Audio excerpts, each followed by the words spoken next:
Pioneers थे कि कोई इंटरवेंशन नहीं होनी चाहिए, अब आप लोग इंटरवेंशन को सबसे ज़्यादा इनवाइट भी कर रहे हैं अपने हक में। और दूसरा ये भी फरमाइएगा, अभी ये जो आप कह रहे हैं कि बात शुरू ही होगी रिहाई से, खान साहब की रिहाई से, और अब जो ये कह रहे हैं, ये जो बात एक सामने आई है कि कोई गालिबन कोई डील ऑफर हुई है, खुल के आपकी जमात की तरफ से क्या मौक़िफ़ है सर, अगर आप हमें बता पाएँ किसकी तरफ से डील ऑफर हुई है और उसको क्या टर्न डाउन कर दिया गया है, और उसमें क्या मजीद और उसके शराइत थे या क्या उसके और कंपोनेंट्स थे डील के, if any deal was in the ऑफिंग?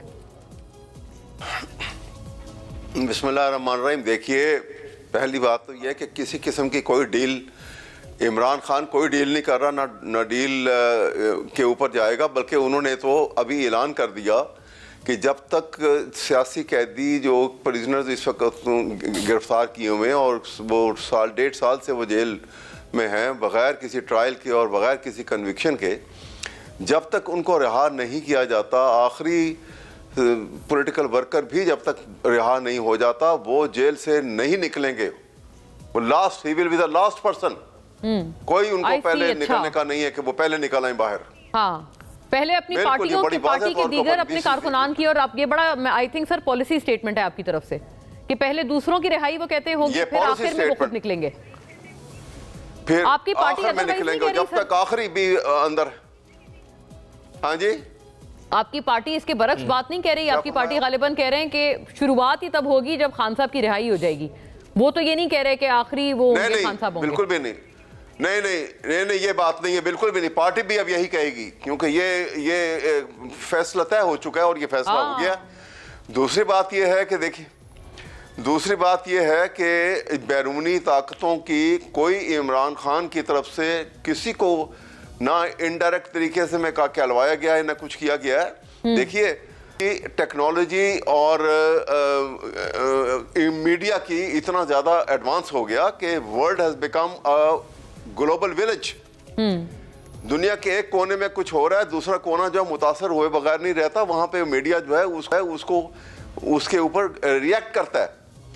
Pakistan में जो हुआ है, ये दुनिया के किसी मुल्क में ऐसा हुआ नहीं है कि एक ऐसा मुल्क जहाँ पे इलेक्शन होते हैं, इलेक्शन में इतनी मैसिव रिगिंग होती है कि नॉन इलेक्टेड बंदे जो हैं वो सिर्फ ताकत के बलबूते पे जाके पार्लियामेंट पे काबिज हो गए हैं। और आप कहें कि दुनिया जो है वो इसको ऊपर नोटिस ना ले, नोटिस ले रही है, नोटिस तो ले रही है। इसे मैंने तो बार बार कहा कि इसका एक ही हाल है, किसी को उंगली उठाने की भी जरूरत नहीं होगी कि आप ऐलान कर दें गवर्नमेंट, क्योंकि आप समझते हैं कि आप इलेक्टेड हैं, आप ऐलान कर दें कि हम इलेक्शन ऑडिट करा रहे हैं। इलेक्शन ऑडिट होगा, सबको, ना इमरान खान को बोलने का मौका मिलेगा, ना किसी और को, बाकी ना कोई बैरून मुल्क। इलेक्शन ऑडिट हो गया, बात खत्म हो गई। लेकिन जब आप नहीं ऐसी बातें करेंगे, इसी तरह से दूसरी बात है, देखिए दूसरी बात ये, आप कॉन्स्टिट्यूशनल अमेंडमेंट हुई है, ये एक बड़ा वाइटल इशू था, एक बहुत बड़ी बात। आइन के अंदर अमेंडमेंट जो है ना, ये कोई छोटी सी बात नहीं होती है, क्योंकि ये एक डॉक्यूमेंट है जो रेगुलेट करता है स्टेट अफेयर को। अब ये डॉक्यूमेंट जो है, आप दुनिया के आइन जहाँ एस्टेब्लिश कंट्रीज हैं, मैं अमेरिका की मिसाल ले लें, 250 साल से ज़्यादा अरसा गुजर गया वहाँ जो आइन बना था, आज तक उसमें 9 के 10 अमेंडमेंट हुई है सारी टोटल। तो इसलिए कि वो उसको महफूज रखा जाता है, क्योंकि उसी की बुनियाद के ऊपर मुल्क चलना, निज़ाम चलना मुल्क का।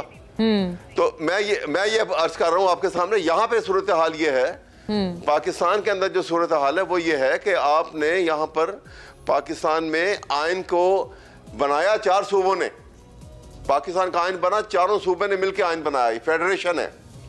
अब इतनी बड़ी मैसिव अमेंडमेंट कर रहे हैं आप, एक सूबे को इग्नोर कर रहे हैं कि जिसकी सैनिटी पूरी नहीं है, जहां इक्वालिटी होती है 4 सूबों के अंदर, और आपने इतनी बड़ी एक मैं अर्ज कर पाऊं, अगर अकील साहब